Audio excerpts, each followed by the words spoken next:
सियासत खेल पर भारी, एजेंडों ने लोगों के जज्बात को रोन डाला। भारत का पाकिस्तान में चैंपियंस ट्रॉफी खेलने से इनकार। पाकिस्तान क्रिकेट बोर्ड ने भी मौसर जवाब देने की ठान ली। मुख्तलिफ ऑप्शंस पर गौर जारी। भारत खेलने न आया तो उसकी जगह कौन लेगा? सोशल मीडिया पर तजावीज सामने आ गई।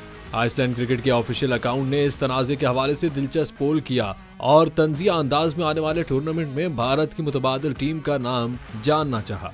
आइसलैंड क्रिकेट जानिब से किए गए इस पोल के कमेंट्स में सारिफीन ने श्रीलंका का नाम बड़ी तादाद में तजवीज़ किया।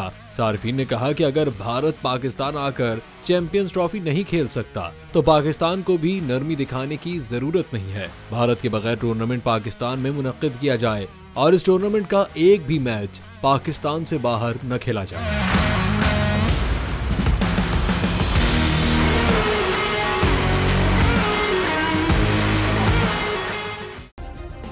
सब्सक्राइब करें और बेल दबाएं ताकि कोई खबर रह न जाए।